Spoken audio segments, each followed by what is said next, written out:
يسعد لي أوقاتكم يا أحلى عيلة. من تجهيزاتنا لشهر الخير اليوم حضرت لكم كبة مشوية ومقلية ولبنية بطريقة سهلة ومفصلة وسريعة بنفس الوقت. بنقول بسم الله.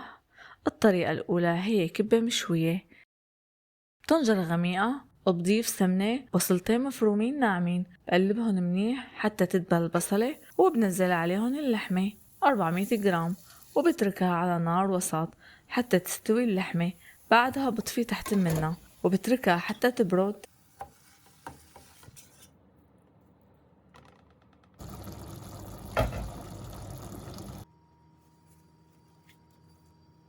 بهذا الوقت أنا مجهزة عجينة الكبة. استخدمت للمشوية 1 كيلو، بعجنها وبظبط ملحها، بعد منها بقرصها، وكل قرص عندي وزنه 90 جرام، يعني 1 كيلو من العجينة عمل لي 11 قرص مشوي.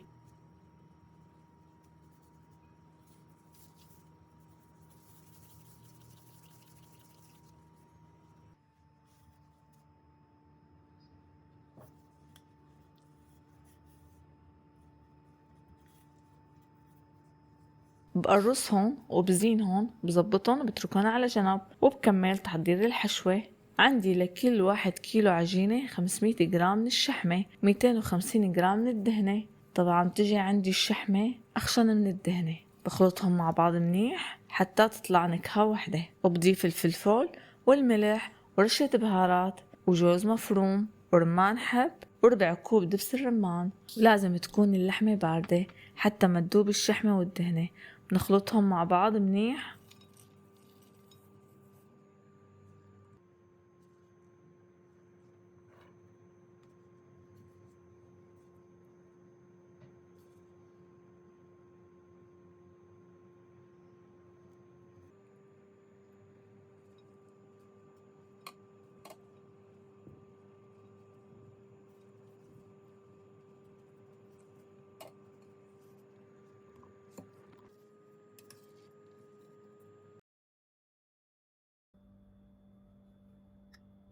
وبزبدية على جنب بدوب معلقتين نشا ونصف كوب من الماء حتى وقت بدي كبكبها ما تشقي عندي العجينة.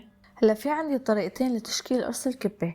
الطريقة الأولى بجيب قطعتين من النايلون وبجيب صحن يكون مقاسه مناسب لحجم قرص الكبة اللي بدي اياه، وتابع معي الطريقة. الخطوة الأولى بحط النايلون وبضيف عليها قرص الكبة. الخطوة الثانية بحط عليها النايلونة، بجيب الصحن وبضغطها حتى تشكل معي القطر الدائري، وهيك تعطيني أول قطعة. وبنفس الطريقة بعمل القطعة الثانية.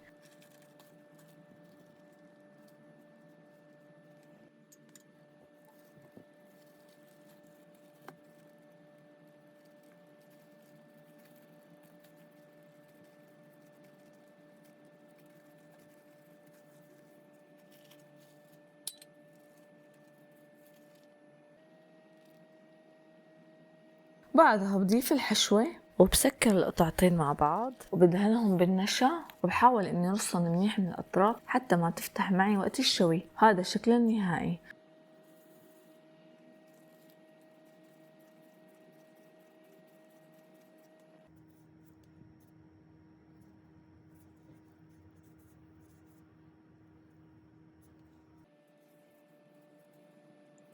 والطريقة الثانية بجيب القرص بكبكبه مثل ما بكبكب الكبة المقلية وبحشيه وبسكره.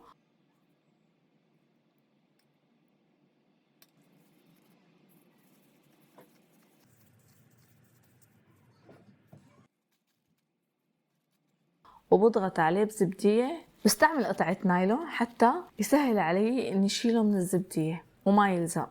وبنعمها بايدي قدر الامكان وبضغطها من الاطراف حتى ما تفتح معي كمان بالشوي. وبصفهم بالصينية وبدخلهم الفرن بس للتشميع، يعني انه ينشف شوي الوش ويتماسك مع بعضه. دقيقتين 3 بالفرن هو شغال، بعد منه بطفي وبتركه حتى ينشف معي الوش تماما. بطلعهم من الفرن وبتركهم ليبردوا، بعد منها بدخلها بالفريزر حتى يتماسك معي تماما. بعد منها بنحطها باكياس النايلون تبع الفريزر وبنفرزها. كان عندكم كمان علب بلاستيك كمان كتير منيح، هي كمان ترجع لكم.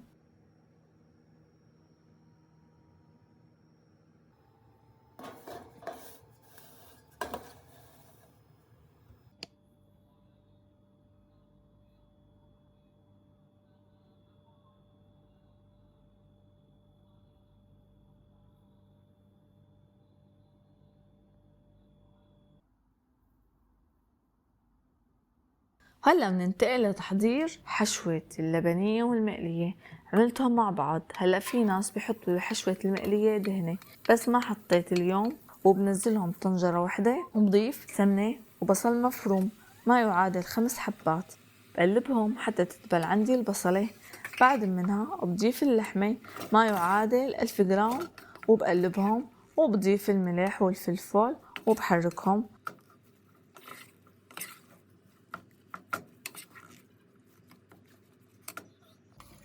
طبعا هيك بنضمن انه ما تفرط معي وقت الشوي، ولو انا حاطة بالفريزر بتضل محافظة على شكلها.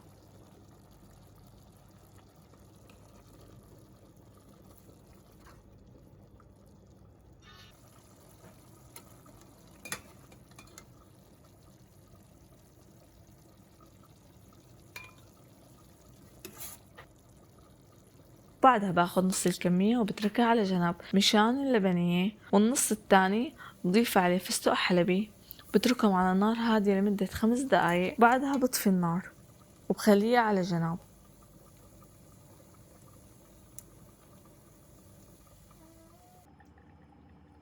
وبنزل حشوة اللبنية وبضيف عليها صنوبر، بتركها كمان لمدة 5 دقايق. بعد منها بشيلها وبخليها على جنب حتى يبردوا الحشوتين. أنا بهذا الوقت بكون جهزت العجينة وبقرصهم وبحشيهم وبكبكبهم حتى نستخدمهم دايركت. طبعا نستخدم نفس الطريقة للحشوتين، المقلية واللبنية.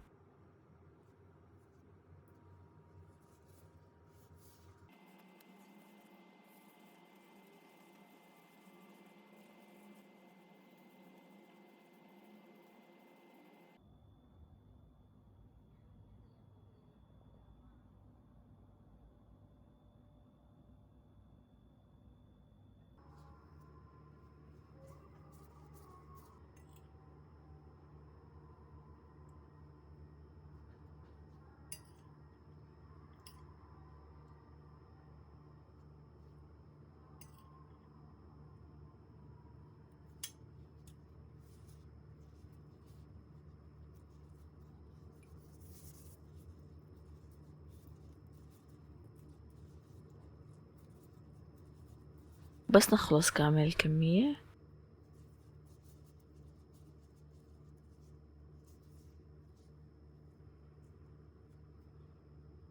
بنصفهم بالصينية وبندخلهم الفرن لمدة 5 دقايق، طبعا بس لتنشف معي. بعد منها بطالعها بخليها تبرد وبدخلهم الفريزر حتى اتأكد انه صاروا متماسكين.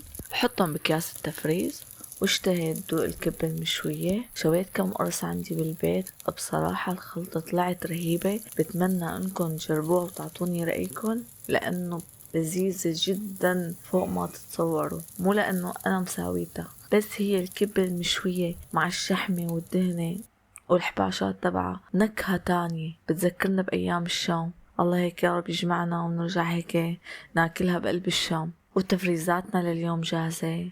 بتمنى طريقتي تكون سهلة وما تلبكتوا بالشرح ولا بالوصف، لأنه بصراحة هي شوي بدها وقت. بتمنى من اللي عم يشوفني أول مرة لا ينسى يضغط على زر الاشتراك وتفعيل الجرس حتى يصلكن إشعار بكل شي جديد وتكبر عيلتنا فيكن.